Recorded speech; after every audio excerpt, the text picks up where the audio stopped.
Imagine owning an entire private estate, land your family has held for decades, and one day a woman from the subdivision next door walks up your driveway and starts telling you what you can and cannot do on your own property. That is exactly what happened here, and she picked the wrong owner. There are certain places in this world that carry a quiet kind of authority, not the loud, manufactured kind you find in gated communities with their laminated rule sheets and color-coded violation notices. No, the real kind. The kind built from decades of ownership, from deeds older than most neighborhood developments, from land that has never once answered to a homeowners association and never will. This estate was exactly that kind of place. Situated on just over 4 acres at the edge of a mid-sized town in the American South, the property had been in the same family for nearly 60 years before it passed to its current and sole owner, a man we will call Daniel. Daniel had inherited the land from his grandfather, a quietly determined man who had purchased the acreage outright long before the surrounding area had ever seen a single subdivision blueprint. The deed was clean, the title was clear, and the boundaries were not just marked on paper. They were physically established with a professional survey, reinforced fencing, and stone markers that had been sitting in the same spots for decades. Daniel was not a confrontational person by nature.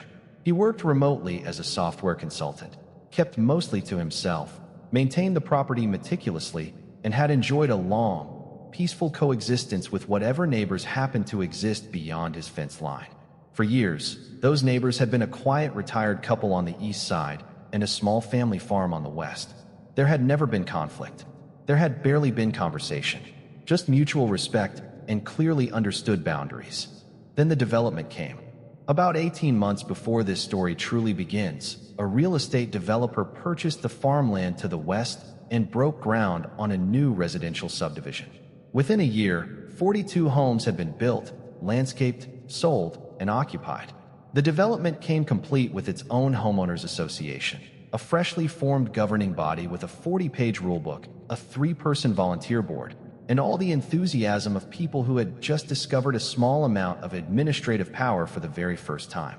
Daniel observed the construction from a respectful distance, introduced himself to no one in particular, and went back to his life. His property shared a fence line with the new development, but nothing else. His land was private. His deed predated the entire neighborhood by 5 decades. He had no legal relationship with their HOA whatsoever, not as a member, not as an affiliate, not in any capacity that mattered. He assumed this was obvious. He was wrong. Her name, as he would eventually learn it, was Pamela. She had moved into the new subdivision in early spring, purchased one of the larger corner lots, and within 60 days had volunteered herself onto the HOA board as its self-appointed compliance officer. Neighbors in the development would later describe her as relentless, someone who measured grass height with a physical ruler, photographed trash bins left out past collection day, and sent violation notices written in a tone that suggested she had spent considerable time rehearsing authority she had never actually earned. The first time Pamela appeared on Daniel's fence line, he assumed it was a mistake.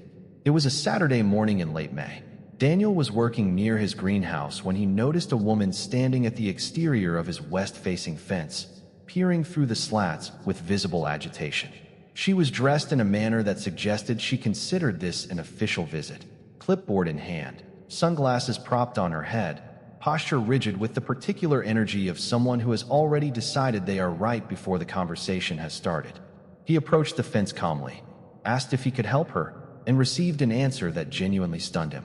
She informed him, not asked, informed, that his greenhouse structure was in violation of the subdivision's aesthetic guidelines, that the exterior paint color of his storage shed did not conform to the approved palette, and that he had until the end of the month to bring both structures into compliance or face a formal HOA fine. Daniel stared at her for a long moment.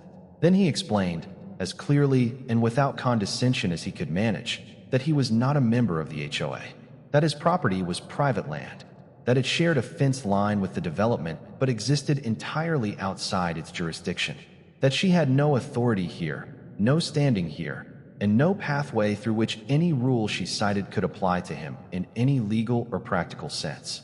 Pamela's response was to write something on her clipboard, not in a way that communicated she did not believe him, and tell him she would be following up. He should have taken that more seriously. Over the next 6 weeks, the situation escalated in ways that moved from mildly irritating to genuinely alarming. Pamela sent 3 written notices to his property address, printed on HOA letterhead, each one citing a different supposed violation. She photographed his land from the fence line repeatedly.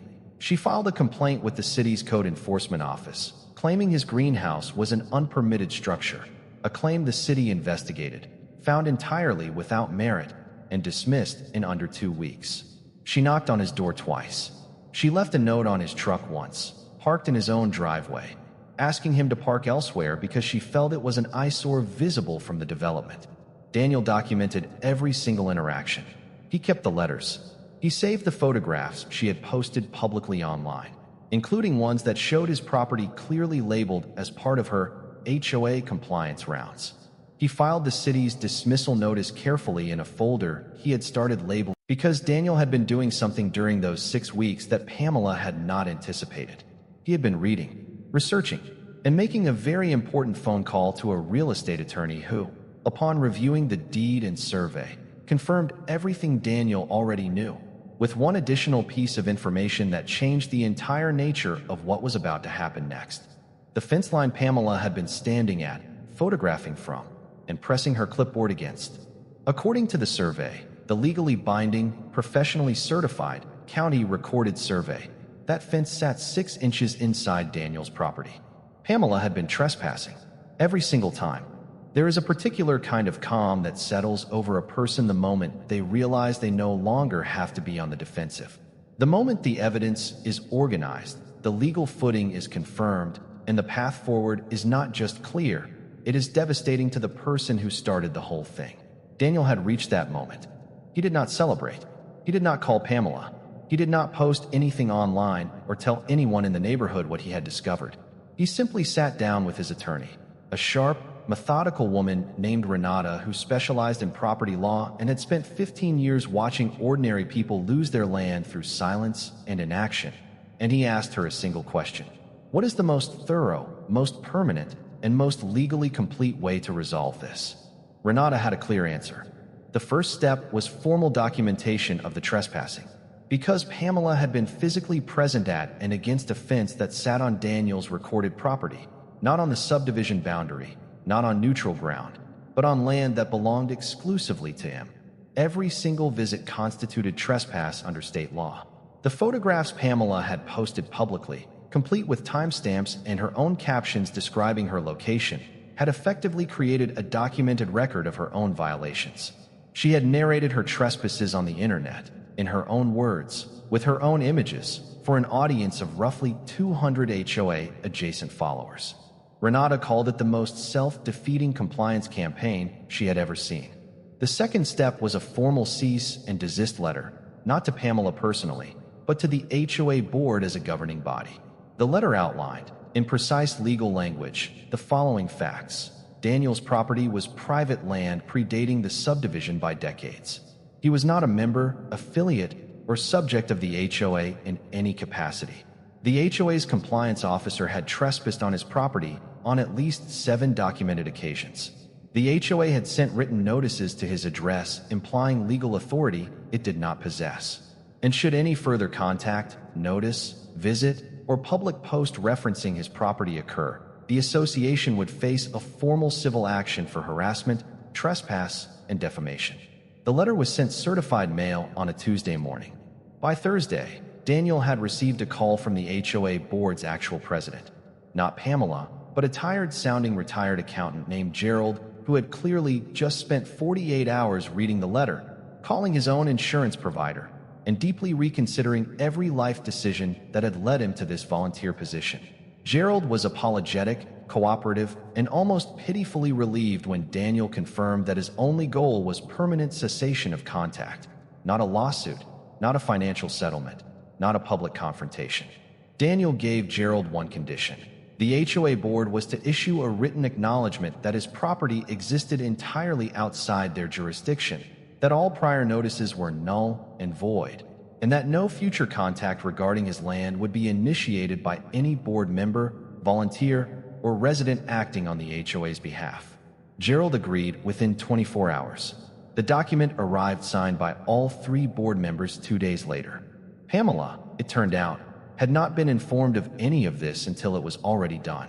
When she found out, and the details of how she found out came secondhand through a neighbor who had quietly become sympathetic to Daniel's situation, her reaction was precisely what anyone who had watched her operate for the past several weeks might have predicted. She was furious. She argued that the board had capitulated without a fight, that Daniel was clearly hiding something illegal on that property, and that someone needed to contact the county directly. What she did not know was that Daniel's attorney had already contacted the county, proactively, thoroughly, and with a full packet of documentation, to place on record the nature of the property, the survey results, the prior code enforcement dismissal, and the formal resolution with the HOA. The county's response had been, in essence, that everything was in order and that the file would be maintained for reference should any future complaints be filed. The next complaint Pamela filed, and she did file one, 2 weeks later, claiming Daniel's outdoor lighting was creating a nuisance, was dismissed within 3 days. The complaint after that, regarding what she described as suspicious landscaping activity, lasted less than a week before the code office called Daniel directly, apologized for the inconvenience, and informed him that his property had been flagged in their system as a known target of frivolous complaints. After that, the complaint stopped. But the story did not end quietly. It ended publicly, and it ended because Pamela made one final miscalculation. She posted a lengthy thread in a neighborhood social media group describing her ongoing battle with the property next door, including photographs, the same time-stamped photographs that already existed in Daniel's legal file, and a narrative that painted her as a community protector being stonewalled by a secretive landowner. Daniel's attorney sent a second letter. This one was addressed to Pamela individually.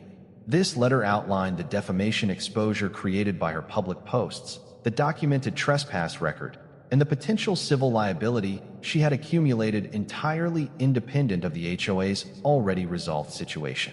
It was not a lengthy letter. It did not need to be. It was 4 paragraphs, and by the end of the 4th, there was no ambiguity about what continued public posting would cost her. The thread was deleted within the hour. Pamela resigned from the HOA board the following month. The official reason cited was personal scheduling conflicts.